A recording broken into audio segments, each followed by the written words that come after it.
சபரிமலை ஐயப்பன் கோவிலில் பலத்த பாதுகாப்பிற்கிடையில் உண்டியல் கொள்ளை. சிசிடிவி காட்சிகள் அடிப்படையில் தென்காசி மாவட்டத்தை சார்ந்த இளைஞர் கைது. கேரள மாநிலம் சபரிமலை ஐயப்பன் கோவிலில் ஆவணி மாத பூஜையை ஒட்டி கடந்த மாதம் 16ஆம் தேதி நடை திறக்கப்பட்டு 21ஆம் தேதி வரை சிறப்பு பூஜைகள் நடைபெற்றது. 21ஆம் தேதி நடை சாத்தப்பட்ட பின்னர் கோவில் ஊழியர்கள் சன்னதியில் உள்ள உண்டியலை ஆய்வு செய்தனர்.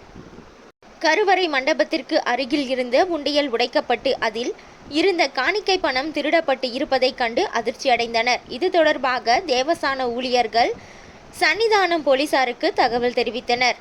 போலீசார் வழக்கு பதிவு செய்து விசாரணையை தொடங்கினர். இது தொடர்பாக தனிப்படை அமைக்கப்பட்டு ரகசியமாக விசாரணை நடத்தினர். சன்னிதானம் மற்றும் பம்பையில் வைக்கப்பட்டிருந்த கண்காணிப்பு கேமரா காட்சிகளை ஆய்வு செய்தனர். இது தவிர துப்புரவு பணியாளர்களிடமும் விசாரணை நடத்தப்பட்டது. அந்த விசாரணையில் உண்டியல் பணத்தை திருடியது சபரிமலையில் துப்புரவு பணிக்கு வந்த தென்காசி மாவட்டம் கீழசுரண்டை பகுதியை சார்ந்த சுரேஷ், வயது 32 என்பது தெரியவந்தது. இந்த விவகாரத்தை அறிந்த சுரேஷ் தப்பி ஓடினார். அவர் மீது போலீசார் வழக்கு பதிவு செய்து அவரை வலைவீசி தேடி வருகின்றனர்.